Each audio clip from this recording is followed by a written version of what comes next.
Hello दोस्तों, welcome to my YouTube channel. अगर आप इस ड्रामा के पिछले पार्ट को नहीं देखे तो जरूर उसको भी देख लीजिएगा।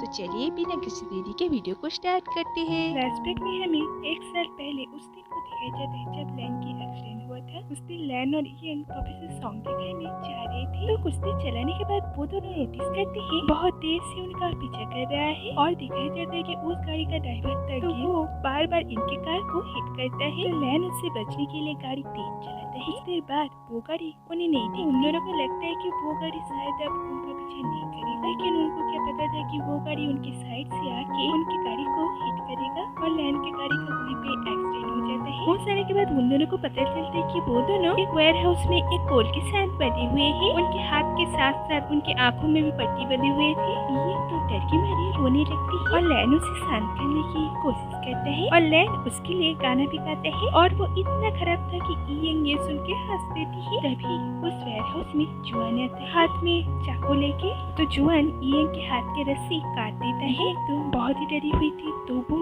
जुआन को किक करता है और उसी बीच वो चाकू इयन के पास आके की। तो जुआन कहता है वो लोग यहाँ पे आते ही होंगे, तुम लोग कैसे भाग जाओ। और वो वहाँ से जाने लगता है, लेकिन लैन उसकी आवाज से उसे पहचान लेता है और इयन अपने आंखों से पट्टी हटा के उसका चेहरा देख लेती है। तो वो लोग अपने आप को छुड़ा के वहाँ से भागने लगता है और इयन के हाथ में वो चाकू थी। बहुत बारिश होने की वजह से इयन रास्ते में गिर जाती है। तभी वो लोग देखते हैं कि एक कार इयन की तरफ बहुत तेजी से आ रहा है। तो लैन उसे बचाने के लिए उसे लेके साइड में गिर जाता है, लेकिन इयन के हाथ में जो चाकू था उससे लैन के पेट में स्टैब हो जाता है और ये देख के इयन बहुत ज्यादा रोने लगती है। लेकिन में सभी मिलके इयन को हॉस्पिटल लेके जाते हैं। उसके बाद जांगयोन एक जगह में बैठा हुआ था। तभी वहाँ पे आंटी आती है और जांगयोन को बहुत भला बुरा कहती है और उसे मारने भी लगती है। तो सुआ पे आके उसके माँ को वहाँ से लेके जाती है और फिर जांगयोन को आके कहती है मुझे पता है कि आज जो हुआ है उसमें तुम्हारा कोई भी हाथ नहीं है, लेकिन जब से तुम मुझसे मिले हो एक बार याद करो कि तुमने उसके साथ क्या क्या किया है। तुमने तो उसके साथ खूनियों जैसा व्यवहार किया है। तुम्हारी वजह से उसे लगता है कि उसने तुम्हारे भाई को मारा है। तुम उसे छोड़ क्यों नहीं देते?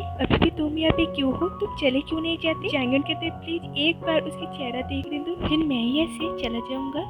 सू कहती है मुझे लगता है तुम्हें उससे नहीं मिलना चाहिए। अगर उसे होश नहीं आया इसके जिम्मेदार तुम रहोगे। और फिर वो वहाँ से चली जाती है। जांगयोन तो सबसे बहुत ज्यादा टूट जाता है और बहुत ज्यादा रोने लगता है। तभी मिस्सू जो उसे मैसेज करती है जिसमें लिखा हुआ था मैं बहुत डर गई थी, लेकिन मुझे लगता है ये वीडियो मेरे पास नहीं तुम्हारे पास होना चाहिए। और उसे गिल की मौत का वो वीडियो भेजती है और जांगयोन को भी सब कुछ पता चल जाता है। इधर मिस्टर किंग जुआन के घर में आता है और उसे इयन के एक्सीडेंट के बारे में बताता है। और ये सुनने के बाद तो जुआन हॉस्पिटल में आने के लिए वहाँ से भागता है। तो हॉस्पिटल पहुँच के जांगयोन से मिलता है और मिलते ही उन दोनों का वहाँ पे बहस हो जाता है, लेकिन फिर भी जुआन इयन से मिलने के लिए चला जाता है। तो बाहर आने के बाद जांगयोन उसे बात करने के लिए अपने साथ बाहर लेके जाता है और कहते हैं मुझे अभी किसी ने एक वीडियो भेजा है जिसमें साफ साफ दिखता है कि तुमने गिल को मारा है। और उसे वो उस वीडियो को दिखाता है। जांगयोन कहते हैं ये सब देख के कोई भी कह सकता है शायद 1 साल पहले तुमने लैन का खून किया था और गिल ने ऐसा करते हुए तुम्हें देख लिया था और इसलिए तुमने उसे मार डाला।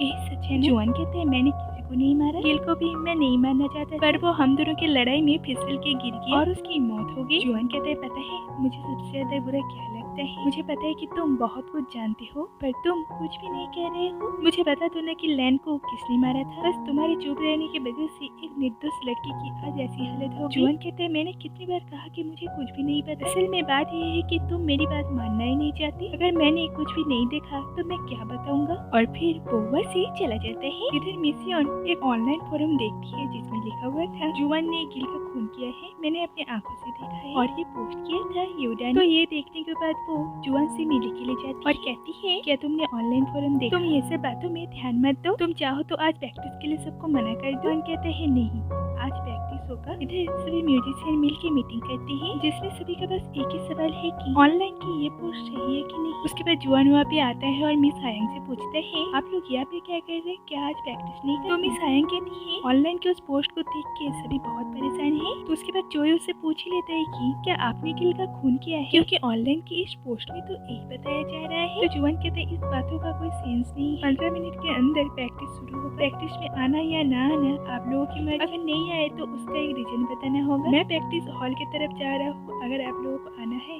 आइए। और फिर वो वहाँ से चला जाता है और ऑलमोस्ट सभी म्यूजिशियन उनके पीछे पीछे चला जाता है। प्रैक्टिस खत्म करने के बाद जब वो अपने रूम में आता है, देखता है जांगयन वहाँ पे उसके लिए वेट कर रहा है। तो जांगयन कहते हैं, मैं लास्ट बार तुमसे पूछने के लिए आया हूँ कि लैन को किसने मारा था, लेकिन जुआन वही बात दोहराता है कि उसे कुछ भी नहीं पता है। उसके बाद वो मिस सुजू से मिलता और कहता है पुलिस गिल की मौत का फिर से इन्वेस्टिगेशन कर सकता है, इसलिए तुम्हारे मोबाइल में जो भी गैर कानूनी फोटोज और वीडियो है उसे तुरंत डिलीट कर दो। इधर इयेन को होश आ जाती है। सो तो ये देख के बहुत खुश होती है। उसके बाद वो कुछ देर के लिए बाहर जाती है, तभी वहाँ पे मिस्टर कैंग आता है। नेक्स्ट सीन में दिखाई देता है कि मिस्टर कैंग वहाँ से चले जा रहे हैं और तभी वहाँ पे जांगयन भी आता है और इयेन को देखने के लिए जाता है और देखता है कि इयेन बहुत परेशान है। तो वो जांगयन को कहती है कि अभी अभी मिस्टर कैंग यहाँ पे आए, गिल ने जो मुझे सीढ़ी दी थी वो उसे लेके चली गई है, जल्दी से उनके पीछे जा। मुझे याद है कि वो सीढ़ी लैंड का है।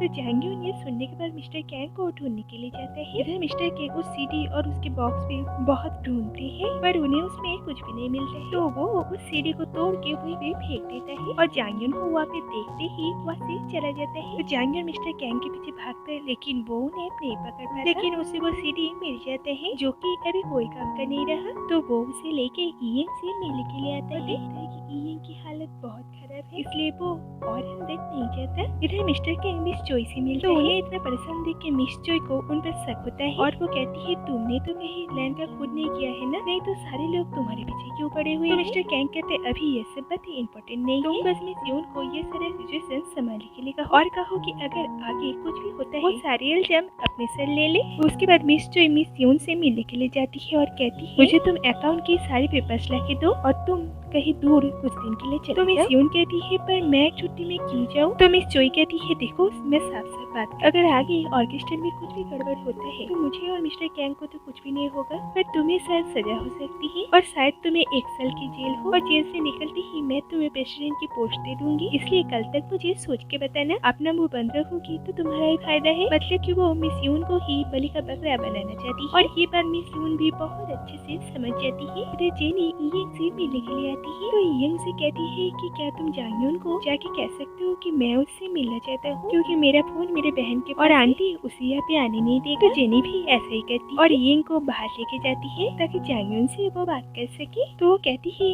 क्या तुम्हें वो सीढ़ी मिला? जांगयन कहते हैं प्रोफेसर कैंग ने उसे तोड़ दिया है, पता नहीं उसमें क्या था। इयेन कहती है उसमें बस एक गाना, जब मैं और लैन उस दिन जा रहे थे तभी गाड़ी में यही गाना बज रहा था और सर एक्सीडेंट के बाद वो ये सीढ़ी ले गया। क्या तुम्हें वो बॉल पेन पता है? मैंने उसे लैन को दिया। फिर हमें 1 साल पहले ही फ्लैशबैक दिखाई जाती है। तो इयेन लैन के ग्रीन रूम में आती है जहाँ पे लैन ने, लेकिन वहाँ पे फ्लोर पे एक बॉल पेन गिरा हुआ था जो कि प्रोफेसर सॉन्ग का था। तो इयेन उसे लैन को जाके देती है और कहती है इसे प्रोफेसर कैंग को वापस कर देना। उसके बाद वो दोनों अपना एक फोटो खींचते हैं। तभी लैन देखता है कि जांगयन वहाँ पे आया है। वो इयेन को पानी लाने के लिए भेज देता है। उसे तो पता है कि इयेन जांगयन को पहले से ही पसंद करती है, इसलिए वो नहीं चाहता था कि वो जांगयन से मिले। उसके बाद जांगयन जब लैन से मिलने के लिए आता है वो उसे अपना कोट दे के जल्दी जल्दी वहाँ से भगा देता है और जांगयन को तो इस बार में कुछ भी पता नहीं था, इसलिए वो वहाँ से चला भी जाता है। फ्लैशबैक से बाहर जांगयन कहता है उस दिन मैं अपने मासी पे मिला था, इसलिए मैं बहुत ही अपसेट। लैन मुझे उस दिन बार बार कॉल कर रहा था पर मैंने उसका कॉल नहीं उठाया। अगर मैंने उस दिन उसका कॉल उठा लेता तो शायद वो आज हम लोग के बीच जिंदा होता। इयेन कहती है अपने आप को दोष मत दो। वैसे मैं तुम्हें और एक बात कहना चाहता हूँ, मैं आज तक बस यही सोचती रही कि उस दिन वेयर हाउस में जुआन हम लोगों को मारने के लिए आया था, असल में तो वो हम दोनों को बचाने के लिए आया था। जांगयन ये सुनने के बाद तो शॉक हो जाता है और फिर कहता है शायद उस दिन उसने तुम लोगों को बचाने के लिए आया था, पर फिर भी वो एक खूनी है। फिर वो गिल के मौत का वो वीडियो उसे दिखाता है। नेक्स्ट डे पुलिस ऑर्केस्ट्रा में आता है और मिस सुजू से बात करता है। यहाँ पे हमें एक शॉकिंग बात पता चलती है, मिस सुजू ही ईवडा है। पुलिस कहते हैं हमें आपके फोन एक बार चेक करना होगा। सुजू ये सुन के बहुत डर जाती है क्योंकि वो सारी वीडियो अभी तक डिलीट नहीं की थी, इसलिए वो वहाँ से भाग जाती है और पुलिस भी उसके पीछे पीछे भागता है। तो वो एक वॉल के पीछे छुप के वो सारे वीडियो को डिलीट करने लगती है। तभी वहाँ पे पुलिस आ जाता है और उसके हाथ से वो फोन छीन लेता है और उन्हें वो वीडियो मिल जाता है। इधर मिस यून माइकल को अपना लैपटॉप देती है और कहती है ये मेरी लैपटॉप है, इसमें मेरी सारी करतूतों की सबूत है, इसे तुम अपने पास रख सकते हो या नदी में फेंक सकते हो, बस इसे खोल के देखना मत, नहीं तो तुम मुझे नफरत करने लगोगे। मुझे पता है कि तुम कभी भी अमेरिका जा सकते हो अपनी फैमिली के पास, पर मैं ऐसा नहीं कर सकती, मुझे तो ये लड़ाई लड़नी होगी, बस मेरा इतना सा मदद कर दो। और फिर वो वहाँ से चली जाती है। इधर हायोन जुआन से मिलने के लिए आती है। तो हायोन कहती है क्या तुमने सच में गिल का खून किया है? जुआन कहता है हाँ पर मैंने जानबूझ के नहीं मारा। वो सीढ़ियों से फिसल के नीचे गिर गया और उसकी मौत हो गई। पर मैं यहाँ पे तुम्हें लैन की मौत से जुड़ी कुछ बातें बताना चाहता हूँ। हांजू कहती है, क्या तुम अब ये कहोगे कि तुमने लैन का खून किया है? जुआन कहता है, नहीं। उस दिन कॉन्सर्ट के बाद मैंने गिल को लैन की गाड़ी के पीछे जाते हुए देखा था, इसलिए मैंने भी उसका पीछा किया था। मैंने उसे एक वेयरहाउस से बाहर आते हुए देखा था, जहाँ पे इयन और लैन बंधे हुए थे। मैं तो वेयरहाउस में उन दोनों को बचाने के लिए गया था। शायद मेरे इस काम की वजह से सब कुछ खराब हो गया है। उसके बाद मैं जो चाकू लेके गया था, इयन उसी चाकू को लेके भाग रही थी और फिर हमें उस दिन का सब कुछ दिखाया जाता है। तो जुआन कहते हैं, मैं जब फिर से वहाँ पे पहुंचा, देखा कि लैन का बॉडी पड़ा हुआ है और जुआन ये देख के बहुत रोता है। जुआन कहते हैं, मुझे नहीं पता कि किसने मारा है। हांजी कहती है, तो अब तुम मुझसे क्या चाहती हो? जुआन उसे एक चाबी देता है और कहता है, ये ऑर्केस्ट्रा के लॉकर की चाबी है, अगर मुझे कुछ हो जाए तो तुम इसे जानून को दे दे। हांजी कहती है, तुम्हें क्या होगा? जुआन कहता है, पता नहीं, पर अगली बार हम जब मिले तो मैं चाहता हूँ कि हम दोनों हंसते हुए मिले। और फिर बुआ से चला जाता है। उसके बाद वो इयन से मिलने के लिए आता है, पर उससे नहीं मिलता और वहाँ से चला जाता है। इयन उसे वहाँ पे देख लेती है। इधर हायन जो जुआन को वो चाबी दे देती है और लॉकर के बारे में भी बता देती है। उसके बाद रात में जुआन को पुलिस अरेस्ट कर लेता है और नेक्स्ट डे सभी को इस बारे में पता चल जाता है। इधर चांगयन लॉकर से वो बैग निकाल लेता है, उसमें उसे बॉल पेन मिलता है और उसके अंदर एक चिप, जिसे चलाने के बाद उसे सब कुछ पता चल जाता है कि लैन का खून मिस्टर कैंग ने किया है। तो यहाँ पे इस एपिसोड का एंड होता है। तो दोस्तों, अगर वीडियो थोड़ा सा भी अच्छे लगे तो लाइक और सब्सक्राइब जरूर कीजिएगा। तो मिलते हैं अगले वीडियो में, तब तक के लिए बाय।